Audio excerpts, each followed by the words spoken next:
Hello అందరికీ, ఎలా ఉన్నారు? బాగున్నారా? Welcome back to my channel దునియా అమ్మాయి బ్లాగ్స్. ఈరోజు అయితే లంచ్ రెసిపీ మీతో షేర్ చేసుకుంటున్నానండి.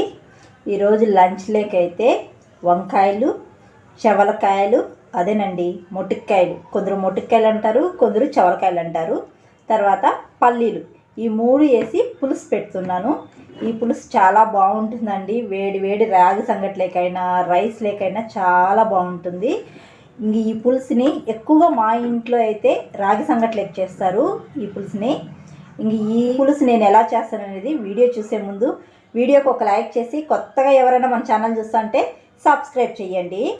ఇంక ఈ పులుసు నేను ఎలా చేస్తాను అనేది చూసేయండి. ఇదో చూడండి, వంకాయలు చవలకాయలు కట్ చేసి పెట్టుకున్నాను. తర్వాత పల్లీలు ఉడికించి పెట్టుకున్నాను. మీరు పచ్చివైనా వేసుకోవచ్చు, మీ దగ్గర పచ్చివి లేవు అనుకుంటే ఎండివి నైటే నానబెట్టుకోండి. మార్నింగ్ అంతా నానిపోతాయి. అవి ఉడికించుకున్నారంటే పులుసులోకి వేసుకోవచ్చు. నేను పల్లీలను ఉడికించి పెట్టుకునేసానండి. ఇప్పుడు ఈ వంకాయలు చవలకాయలు పల్లీలు వేసి పులుసు చేస్తున్నాను. నేను ఎలా చేస్తాననేది చూసేయండి. వంకాయలు చవలకాయలు పల్లీలు వేసి పులుసు చేసుకోవడానికి ముందుగా ఒక మిక్సీ జార్ తీసుకొని ఆనియను టమాటాలు వేసుకోవాలి కట్ చేసి. తర్వాత వెల్లుల్లి కొద్దిగా వేసుకోవాలి. తర్వాత వేయించిన పల్లీలు కొన్ని వేసుకుంటున్నాను. తర్వాత 1/2 టీ స్పూన్ పసుపు, రెడ్ చిల్లీ పౌడర్, తర్వాత ధనియాల పౌడర్, తర్వాత ఎండు కొబ్బరి కొద్దిగా వేసుకుంటున్నాను. ఇవన్నీ ఇప్పుడు మెత్తగా మిక్సీ పట్టించుకునేయాలి. ఇలా మెత్తగా మిక్సీ పట్టించుకొని పక్కన పెట్టుకోవాలి. ఇప్పుడు స్టవ్ పైన బాండీ పెట్టుకొని ఆయిల్ వేసుకోవాలండి. వంకాయలు మొటిక్కాయలు వేస్తున్నాం కాబట్టి ఆయిల్ కొద్ది ఎక్కువే వేసుకోండి, టేస్ట్ బాగుంటుంది పులుసు. ఆయిల్ హీట్ అయిన తర్వాత ఆవాలు జీలకర్ర వేసుకోండి. తర్వాత కరివేపాకు వేసుకోవాలి. కరివేపాకు వేసుకున్న తర్వాత మనం కట్ చేసి పెట్టుకున్న వంకాయలు చవలకాయలు వేసుకునేయాలి. వంకాయలు చవలకాయలు వేసుకునేసిన తర్వాత కొద్దిగా రాళ్ళుప్పు వేసుకుంటున్నాను. ఇప్పుడు వీటిని బాగా ఆయిల్లోనే వేయించుకోవాలండి. సగం వరకు ఆయిల్లోనే మగ్గిపోవాలి వంకాయలు చవలకాయలు ఈ విధంగా బాగా మగ్గిపోయిన తర్వాత మనం మిక్సీ పట్టించుకున్న మసాలా పేస్ట్ వేసుకునేయాలి. మసాలా వేసుకున్న తర్వాత ఆయిల్లో బాగా వేయించుకోవాలండి ఈ మసాలా అంతా బాగా వేగి ఆయిల్ అనేది పైకి తేలాలి.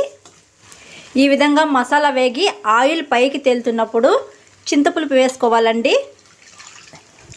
నిమ్మకాయ అంత సైజు చింతపండును నానబెట్టుకొని చేత్తో బాగా మ్యాష్ చేసుకొని ఆ పులుసుని వేసుకోవాలి. చింతపులుపు వేసుకున్న తర్వాత ఇంకా కొద్దిగా వాటర్ వేసుకోవాలండి. వాటర్ వేసుకొని బాగా ఒకసారి కలుపుకోవాలి. ఇప్పుడు ఈ పులుసు బాగా తెల్లనివ్వాలండి. సాల్ట్ రుచి చూసుకోండి, సాల్ట్ సరిపోకపోతే వేసుకోండి.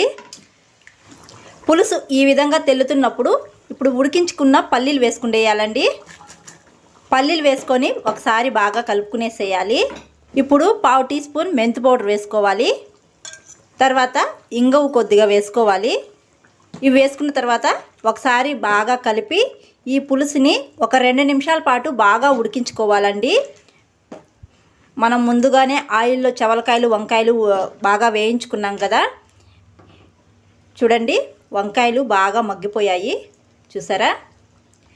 ఇంకా 2 నిమిషాలు ఈ పులుసు ఉడికితే చాలండి. 2 నిమిషాలు అయితే ఉడికించుకునేసినానండి. ఇప్పుడు స్టవ్ ఆఫ్ చేసుకునేద్దాం. అంతేనండి, చవలకాయలు వంకాయలు పల్లీలు పులుసు అయితే రెడీ అయిపోయిందనమాట. చాలా బాగుంటుందండి. వేడి వేడి రాగి సంగట్లేకైతే చాలా బాగుంటుందండి. ఇంక ఈ పులుసు కూరలేకి నేను రైస్ చేసినాను వేడి వేడిగా. ఇంక సర్వ్ చేసుకొని తినడమే.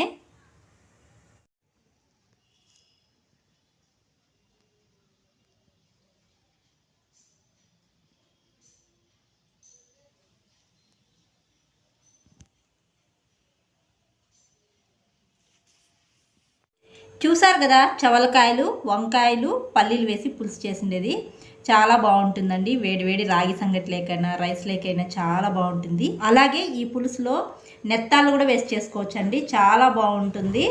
అయితే పులుసు ఉడికేటప్పుడు నెత్తాలను వేయించి కడిగి వేసుకోవాలి. టేస్ట్ చాలా బాగుంటుందండి. నేను ఫుల్ వీడియో చేశాను. ఈ వీడియో కింద డిస్క్రిప్షన్లో లింక్ ఇస్తాను. ఇంట్రెస్ట్ ఉండే వాళ్ళు చూడండి ఆ కర్రీని కూడా. ఇంకా వేడి వేడి రైస్ చేశాను ఈ పులుసులోకి, చాలా బాగుంటుందండి.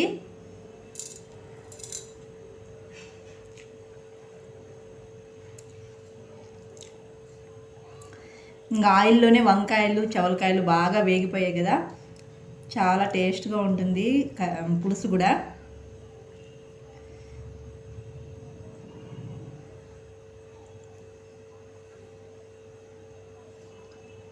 ఇలా రైస్తో పల్లీలు తినేటప్పుడు పంటికి అక్కడక్కడ పల్లీలు తగులుతుంటే చాలా బాగుంటుంది.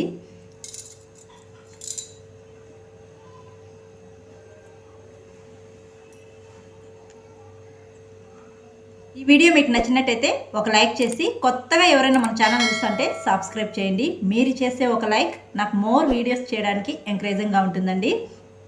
మరొక వీడియోలో మళ్ళీ కలుద్దాం. అంతవరకు to follow Duniya Ammayi vlogs. Thanks for watching. Bye.